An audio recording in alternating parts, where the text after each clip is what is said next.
from the heart of Dubai, where tomorrow is being built today, to the world. Welcome to the CTO Show with Mehmet. Here, we redefine technology and reimagine possibilities. With Mehmet, delve into the riveting realms of AI, cybersecurity, and digital technology. Experience the thrilling highs and lows of startups. Immerse yourself in the spirit of entrepreneurship and witness the future of business innovation being written in real time. Now, without further ado, let's tune in and explore the future. Hello and welcome back to a new episode of the CTO Show with Mehmet. Today I'm very pleased joining me, Merag Shahzad. Merag, thank you very much for being with me on the podcast today. The way I love to do it is I keep it to my guests to introduce themselves, tell us a little bit more about you, your journey, and what you're currently up to, and then we can start discussion from there. I would give a teaser to the audience. We're gonna talk about everything, marketing, digital marketing, and branding, social media. So, Miraj, the floor is yours. Thanks for having me, Mehmet. I'm very keen to tell your audience what we know and what's currently going on in the digital marketing space, but also in the AI marketing, AI tech industry.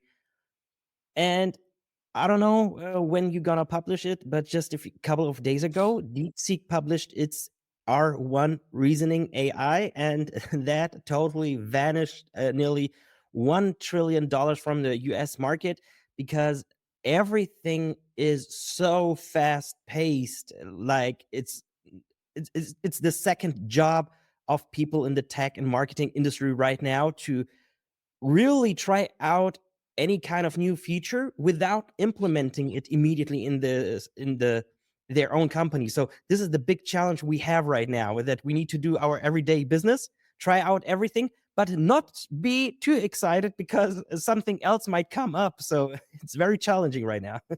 Absolutely. So the audience knows the transparency I usually have. So we're recording, on 29th of Jan. Probably you are watching or listening to this. It was released on second week of February, so not that far.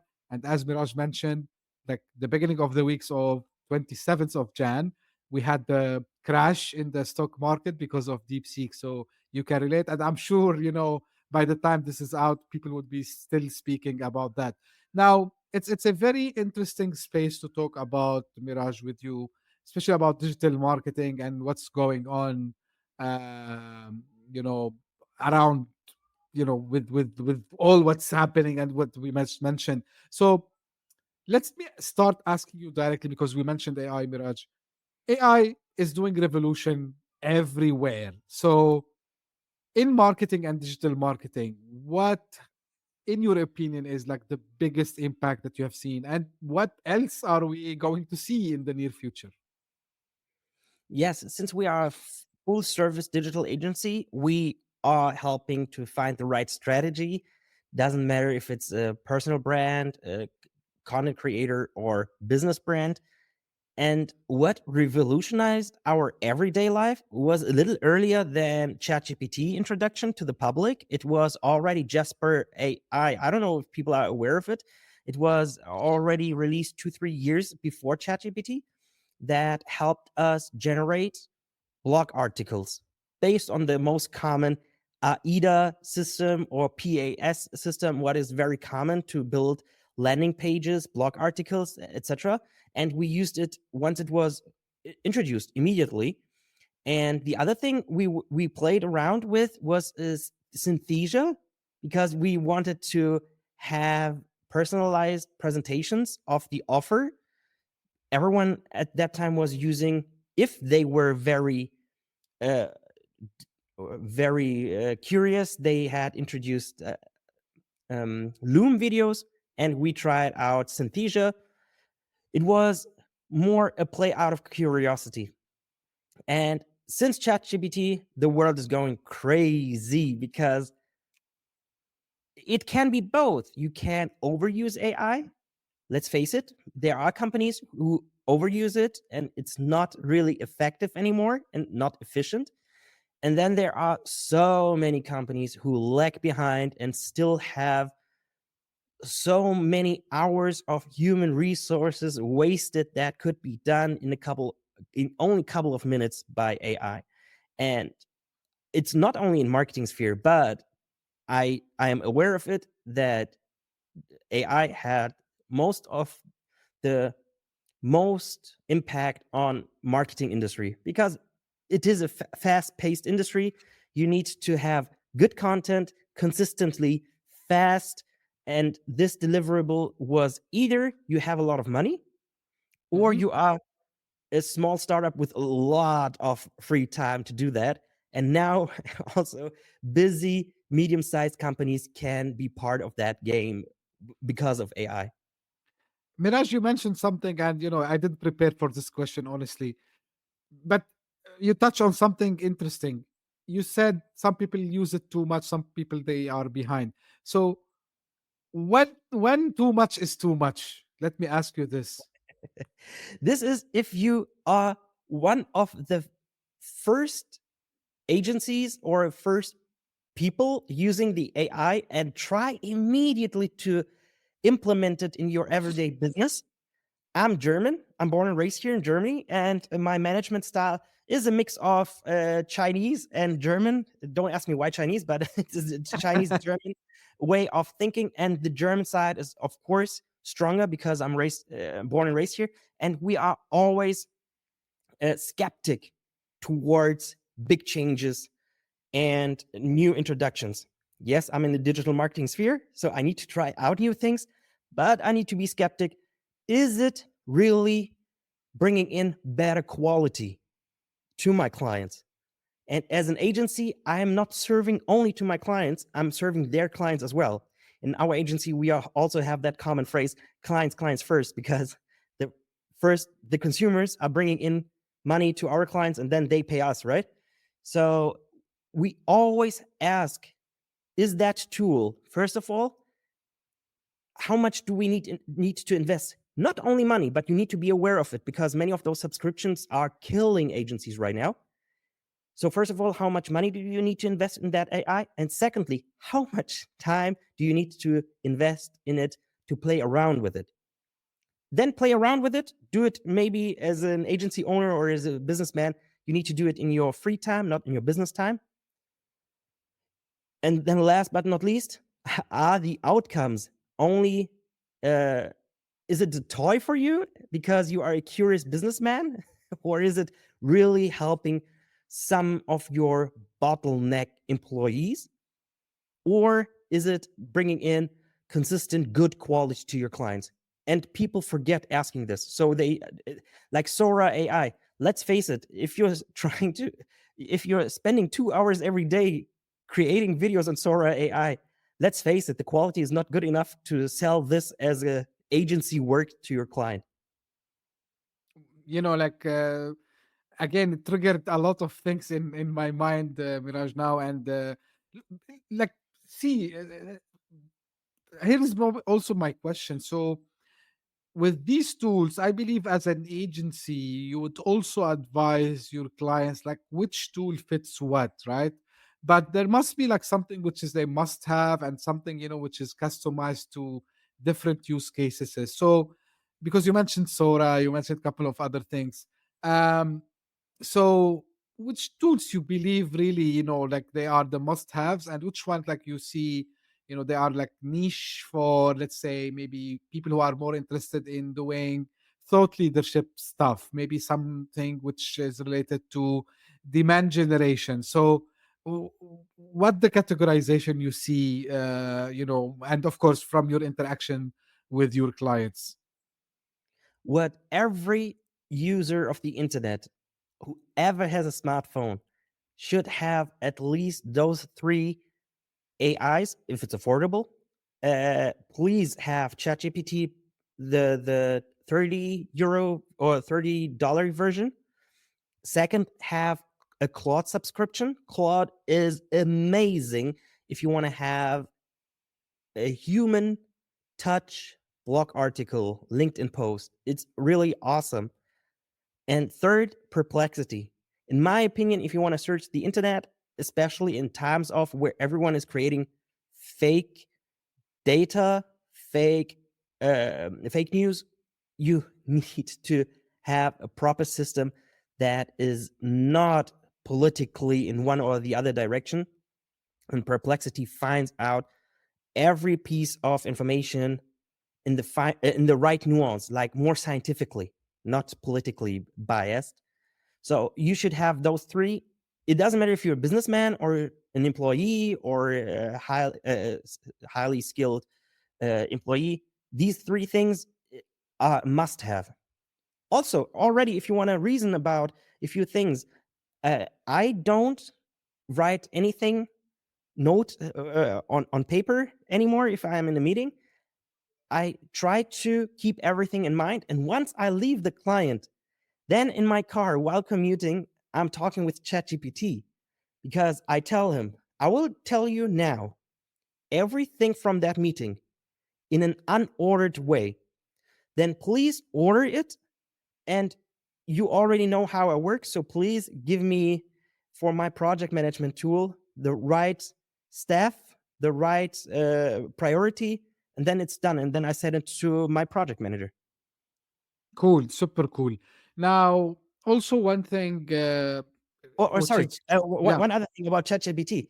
Uh, do you use it also in your personal life? It's not a business thing to use AI. It's also making you as a human being more efficient. Like my wife sends me a list of groceries. We need milk. We need this. Before I was a stupid because if you're working in IT and marketing, you usually become like a list person and top right. priorities top. So it was like get milk, get banana, get yogurt, then back. So I was walking from one aisle to another and back and forth, wasting time because my mind was so full of work I couldn't be efficient anymore when doing grocery shopping. Now I make a screenshot, put it into ChatGPT. When I go from my card and enter the store, in just this short time, I make the screenshot, send it to ChatGPT, and tell it, I'm going to this kind of grocery store and give me the list in the order of the aisle from start to end. That's it. It's like if you think about it from business perspective, it's kind of also optimization for the business processes also as well, right? So you Yes. can, and when it comes, of course, to digital marketing, I believe there's a lot of benefits of doing this way. Now, one of the things, Mirage, which I started to see, like you remember, and maybe this is a marketing meme also as well. If you remember when everyone started to adopt the cloud, there's this famous meme of the old man yelling at the cloud thing. So now we are seeing kind of people who are complaining. Sometimes I I don't complain, but sometimes I get like also irritated by, for example, people exaggerating the use of AI in a sense. For example, the comment, if you post something on LinkedIn, you see the comment, it's very obvious it was generated by AI. Like, also when they post something, a post, whether it's on LinkedIn or like any other social media platform. Now, don't get me wrong, people, I use AI, but and I want you first to clarify this, and then I'm gonna share. Maybe I shared before, but I'm gonna reshare again how I use AI when I post. But from your perspective, Mirage, like how we can keep the authenticity, and like how we can let people also, you know, still get engaged even if we use these AI tools. This is also one way how AI is overused is that people are forgetting it needs the human touch. You can't just simply give a prompt and tell it, hey, write me an article about, let's say, about car insurance. It will generate a dull article that has no further anecdote, no further real life experience, no value at all. So, to make it really part of your experience, it needs to extend your experience. That means it still needs an initial thought process of yourself. You need to tell, hey, I had this kind of client. she had a car accident. Usually others insurances would handle it that way, but because we have implemented this and this tech or process, it helped her to helped her, and we found the true reason why this car accident happened. This is a personal anecdote, and AI can't make it up because it was something from your life, from your experiences, and this is the way how people connect with you, right? So don't don't just prompt it to generically. Generic prompts deliver generic outcome, and you need to be fully aware of it. In my agency, we have a very strict rule. It is first outline everything yourself. You may use like Perplexity to find out if you data and sources whatsoever, but anecdotal is the way to go because this is how people will remember your story and your value, etc. Write it down and then feed AI with it. And by the end, you can go back and forth with the AI, but in the end, you still need to give it your human touch to it. Right. Now, it's not different from what I do. Um, so I'm gonna give and correct me, Mirage. You are the expert. I'm not the expert, but I mean, when it comes to especially being outside. So myself, I'm not a native English speaker, right? So I'm half Turkish, half Lebanese, living in Dubai, right? So English is not it's not my first language. It's not my native language. So but for me, when I go out in front of people, and I don't hide this, so I can make mistakes. But when you have a tool that can sharpen, my, you know, language, let's call it this way, why not, right? So Mhm, if you remember, if people remembers, like the first time when Microsoft Word appears and had the spelling correction thing, it's mhm, amazing because you don't need to write something wrong. So it's nice. So the first thing I do with AI, so I have my idea, what I want to talk about. So I write it. And then the first thing I tell, I write to ChatGPT, proofread it, just proofread it, right? And then the next, thing I write or like I prompt is I ask ChatGPT, okay, do you think it's clear enough? Do you think like the way I put it? And then it say, okay, for clarity, I suggest you do this, right? So always is like I put this. Now I'm gonna give you I give the audience another trick, and I'm sure you know it, Mirage. So because now I've been using ChatGPT for almost 2 years, now it more or less knows my style, right? So sometimes if I have the idea but I cannot write it, so I just tell ChatGPT the highlight, and I say draft it into my style. And then actually it does it in my style. To your point, Mirage, and this is all my AI experts that came to the show. And just, you mentioned it actually. It's if you put garbage in, you're gonna get garbage out. You put something good, it's gonna get something good. Now, moving a little bit away from Mirage, and you've been doing the marketing and digital marketing and brand building for quite some times. Um, I want to ask you from a holistic perspective, let's call it this way. And my show covers a lot about startups and small, medium businesses and people in tech who are in this space. So, why they should consider marketing as a horsepower for them to grow their business? Why marketing is so important? Because I believe, maybe you would agree or disagree. I will leave that to you, Mirage. Sometimes people they underestimate the power of marketing. So feel free, to as much as you want to tell us more about the importance from a holistic perspective. May I jump to the point before, only for Yes. once, because Yeah. this is very important to me. People and also the society seem to have a shorter memory. Hmm. That becomes more and more dangerous, and we become more a kind of a junkie to the industry. More and more, we become senseless consumers. The older generation listening to this episode will remember how the internet was in the early 2000s, 2000 to 2005, 6, before Facebook entered the place. it was a wild west of ideas, of different theories, different content. You could nearly watch every kind of video topic. It was so wild west and open. Then it got more and more commoditized by the big tech industry and more consolidated. Many things of that era disappeared or is not part of the mainstream society anymore. We all now know Airbnb. When I was a student 15 years ago, it was a thing to couch surf. But couch surfing wasn't a community making money out of it, right? It was just hitting up, hey, I'm going to Dublin. I want to see the city and I want to crash on a couch of someone who is living there.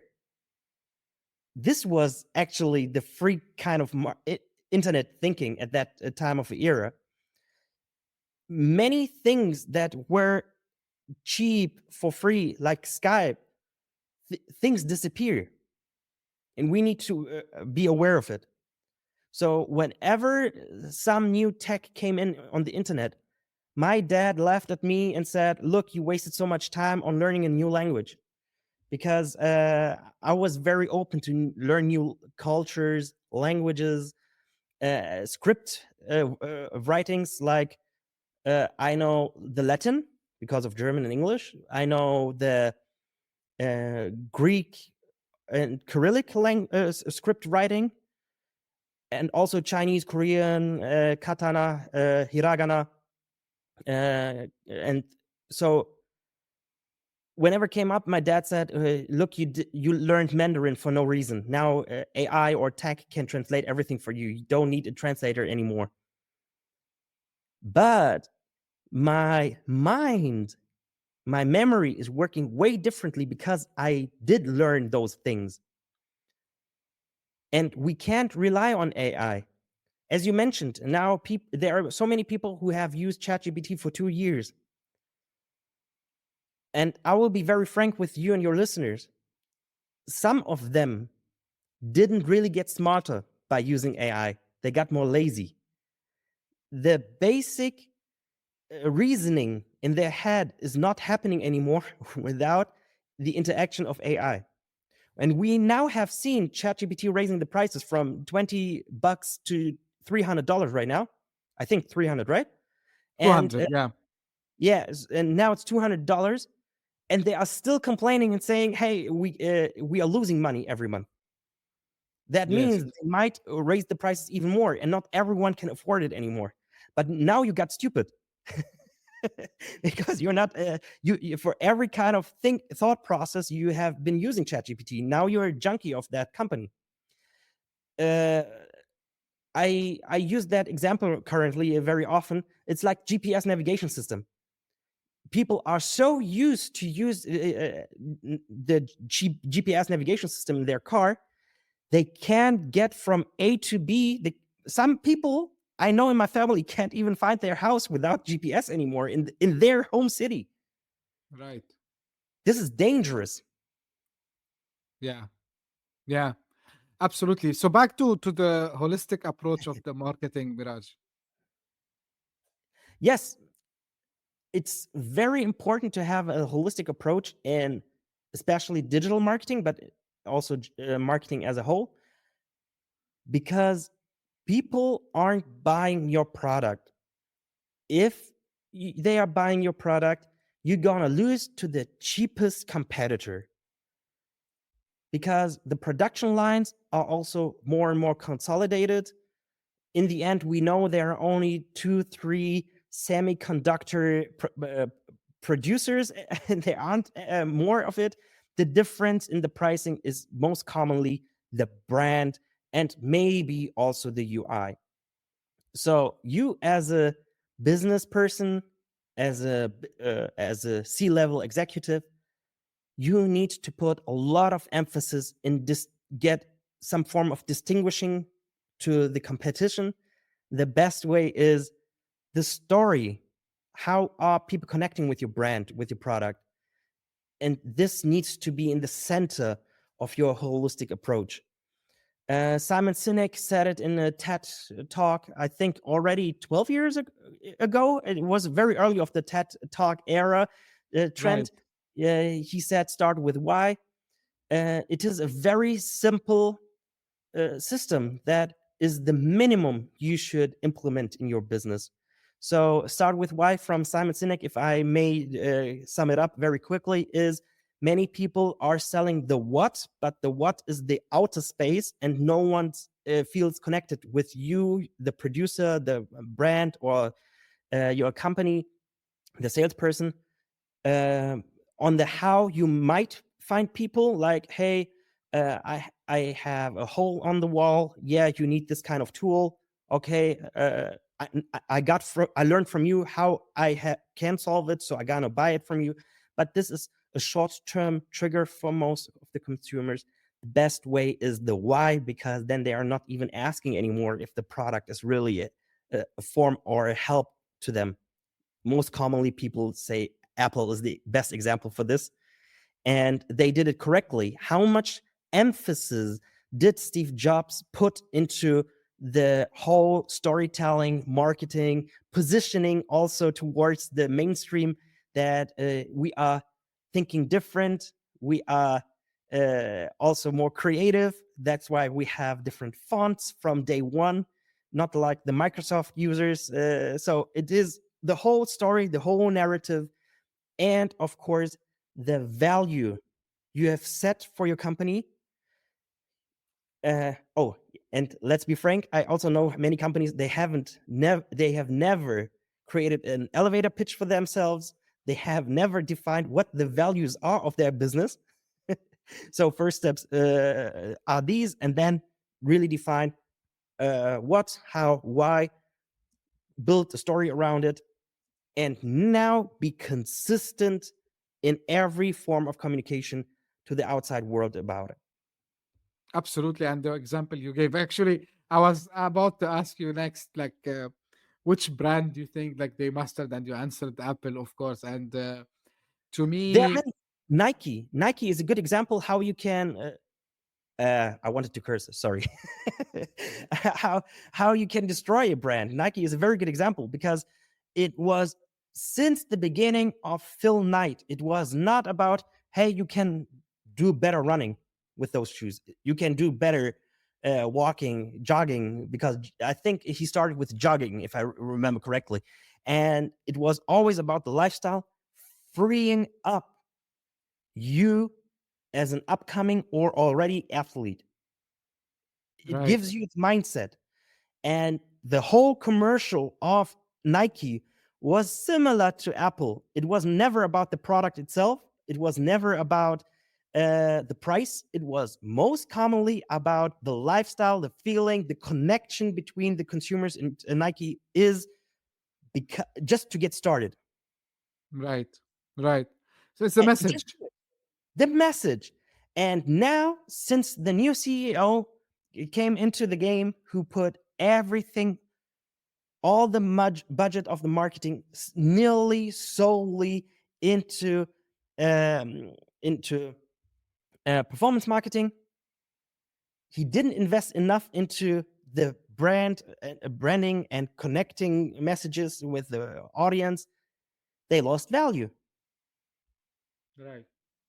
Because there is a young generation who doesn't feel the same way with Nike anymore, because they haven't been played on Nike didn't play enough videos about their core values to that generation anymore. It was solely performance and influencer marketing, and that is not good, because we all know influencers are changing the brand they are wearing for a buck more.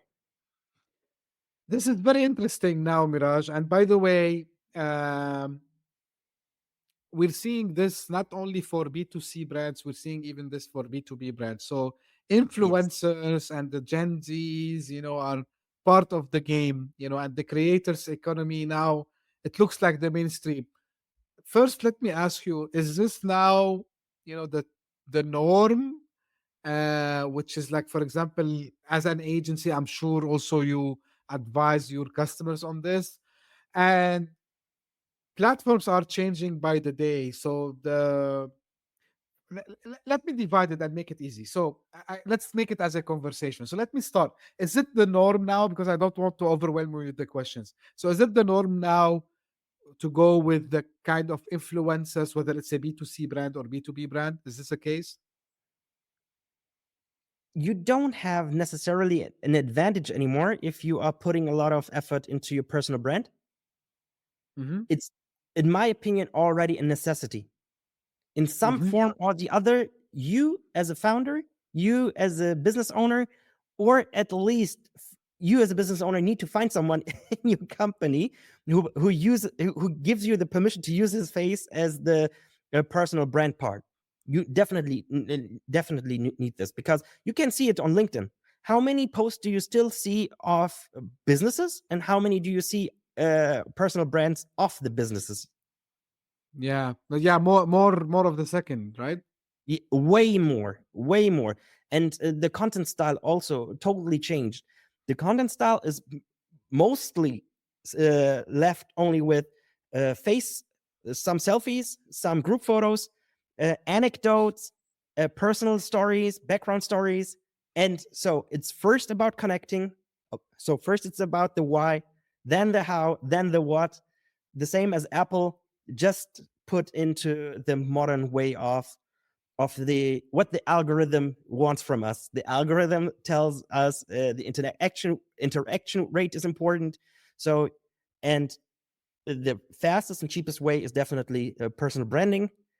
And the second version is, I don't like it so much, but it's very effective. Is being very polarizing.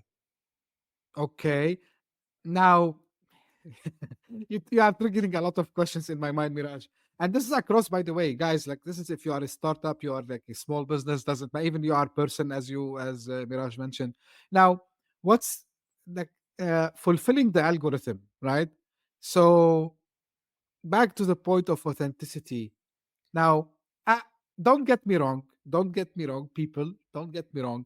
But when I start to see in my feed kind of the same pose, right? People taking selfie.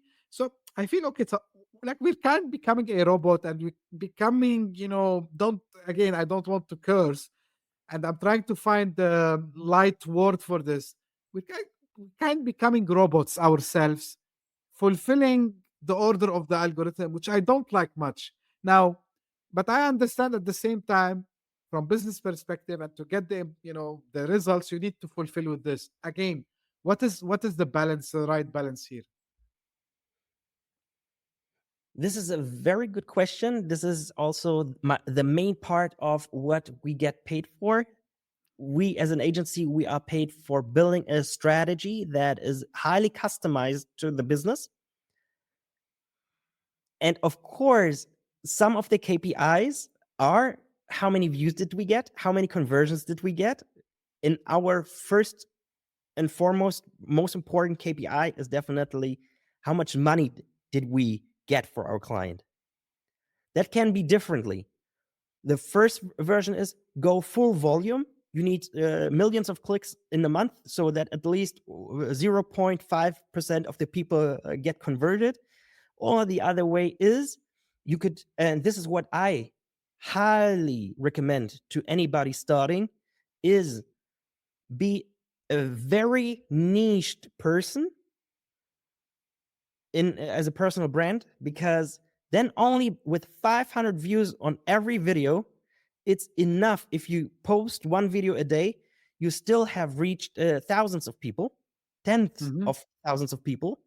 But since your topics were so niche, they're gonna have that feeling, oh, Mehmet is the only person who can solve me this problem, because he's talking a whole month, the last 30 days, he was talking only about this one problem, this one solution. I couldn't even consider someone else. Right, right. So But these are the two versions. And the best part of it is, the second version doesn't make you depend on the algorithm, because you're mm-hmm, so niche down.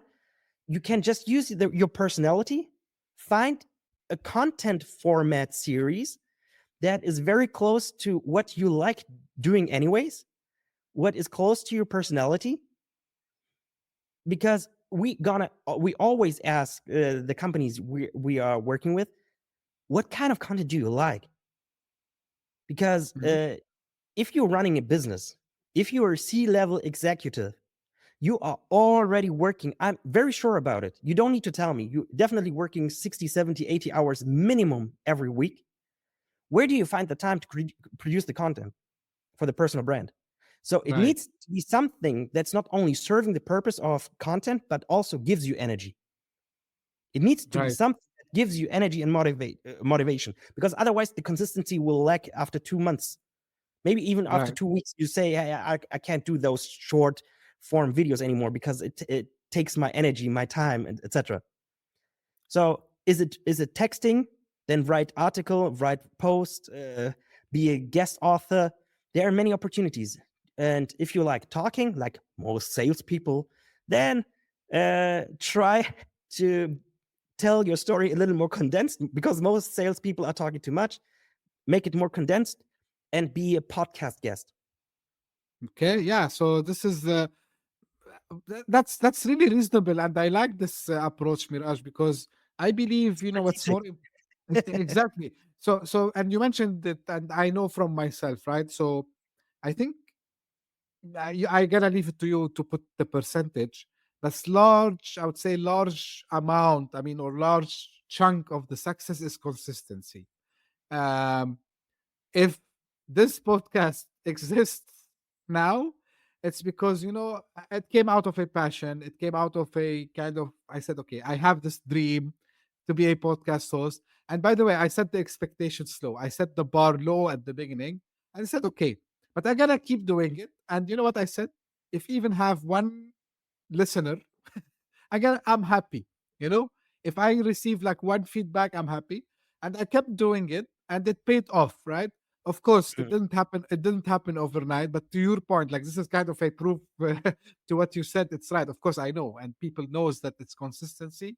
And I think this is where your role comes also, Mirage, because you can take this burden of uh, of the clients who are, as you said, they are, oh, I don't have time, I cannot commit to this. And but yeah, you are in safe hands, I think, with your some, I mean, agencies like yourself. Am I correct? It's also a thing of how you define the right KPIs. You Mm-hmm. can't just copy paste the ChatGPT answer to it, because everything is highly individual and should be customized to your everyday life. Because when I thought the first time of, hey, I would love to start a podcast, I like what Joe Rogan does. Joe Rogan has the opportunity to invite any person in the whole wide world and tell him, hey, I would like to have you as a podcast guest. And then the person flies in to Austin, Texas, and talks with him for 3 hours. I thought, Yeah, damn it, if I'm 60, 70 years old, this is a very nice business. This is a very nice business. I get smarter. I can invite people that I like, and I can have a conversation with. But now let's break it down strategically. Joe Rogan is talented. First of all, the decision of who his guests are, very, very important, because it's all the topics that he's very genuinely curious with, or is well educated about. The second thing is, he's so trained. He does it for a decade, over a decade already. So he knows how to ask people, how to put limits and boundaries to the guests, because some of the guests are also freaks and narcissists and etc. He knows it also.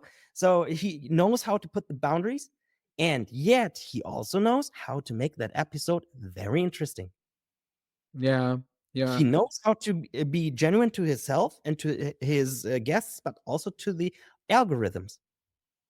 Absolutely. I think talk about Joe Rogan, and of course, like maybe some people would say, okay, what's the relation CTO show tech startup with Joe Rogan? So the thing is, to your point, Mirage, I think what he mastered also the flow, right? So he knows also how, what I call in sales and even marketing perspective, the customer journey, which is in this case the audience journey, right? So he knows how Exactly. to set how to set the stage. And if you see like the key moments, and if you go and later on find when they happened, of course, I had to learn this because when I decided to become a podcaster, I need to learn these things. And then, how to take the flow. I mean, the customer journey, the audience journey, where 100%. to start, and how to get them excited. And what he does, to your point, very well, the moment he feels that, okay, things are going out of control, so he knows he does his magic and he brings things back to order Yes. without actually letting his guest, or her, the person with him, knows about it. Absolutely. Now, And then sorry, yeah, to sure. finish that point about the KPIs. So I wanted to become Joe Rogan, but how does it work out that in the future I could be Joe Rogan? So first of all, build an authentic, genuine personality. Hmm. You don't need to be 100% yourself, because Joe Rogan also mentioned that it's strange for him that people are so sure that they would know him. It's Yeah. only one part of his personality. It's not 100% his personality. So authenticity means that what you say is what you mean, not that you show all your emotions to the whole wide world. Still need to be some. You still need to have a control of your emotions. It's very important as a human society to have that. But for the KPIs, I told myself I wouldn't start a podcast show myself unless I have learned from many others like you how you are dealing with people. So I would rather become a podcast guest 2 or 3 times a month. That's okay. That's a good procedure to get in, build consistency. Because if I can be a guest 3 or 4 times a month, I could host a podcast show as well 4 times a month. That's once a week. That's the minimum for a podcast show. And last but not least, I have also put another KPI, that is, how am I improving my English from episode to episode? Right. So even if those episodes where I am a guest doesn't get any views for my Instagram, so it doesn't matter to me, because the first of all is, am I respecting the host? Do I bring in enough value to his audience? And last but not least, did my English become better?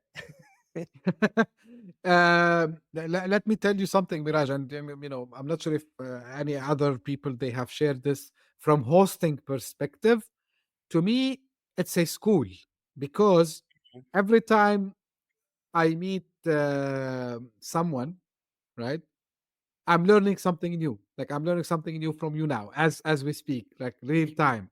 And every episode I did, and I'm gonna do in the future, so I'm gonna learn from someone, from his or her experience. So really, and when you accumulate this over time, uh, it's amazing. And I can tell you also, if someone is thinking about starting a podcast, other than the KPIs that Miraj just mentioned, so what you get is the experience of talking to different people from different culture. Is also about to have the kind of a confidence also to speak to larger audience, and most importantly, like, at least leaving something which is useful to the audience, which is 100%. Now, one topic also which I want you to touch on, Miraj, is from platforms perspective, and you from what you are seeing in the market, right? So which platform is for what? And because also we see this discussions a lot. Hey, don't come here, this is not Instagram. Hey, don't come here, this is meant to be on LinkedIn, why you bringing it to X? And vice versa, right? So or are you seeing now a convergence where actually all the platforms are more or less becoming the same, and it doesn't matter if you are a brand, you actually have to be everywhere? So what's your take on this? I fully understand those discussions, but I can't understand why many people make it so complicated. One of the reasons why they making it so complicated is, in my opinion, we have too many coach sellers. Everyone wants to sell a course, so they need to make up some stories why they have the hack for you that works out, and those kind of discussions go viral, right? But the true thing is, in my agencies, we have defined it with 3 C's. Later, we have added the 4 C's, and the fourth one is the answer to your question.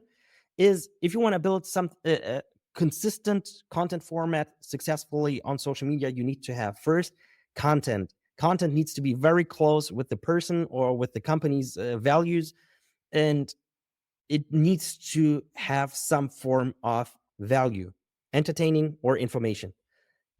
Second is consistency. Consistency is definitely, as you've mentioned, the most important thing, because shorter or later you're gonna be successful, because you're gonna learn from your mistakes. If you're not one of the most stupid people in the world, you will find it. Maybe it takes 1 year, maybe it takes 6 years, doesn't matter.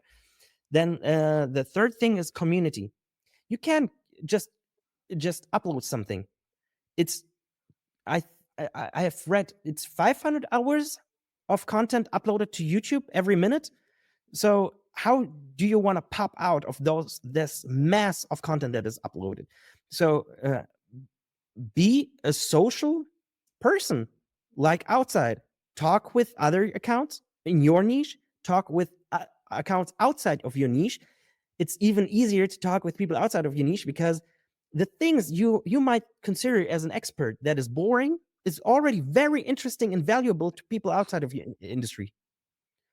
So this community. And the last thing is culture. Respect the culture. Yes. It's not only the algorithm that needs to be served on each platform, it's also the different culture. TikTok is raw. It doesn't matter how many points Instagram is going to copy off the algorithm of TikTok. TikTok still has a more mature base on it. It still has this high gloss culture on it. You can't just remove it, because otherwise your core, Instagram's core audience, gonna leave.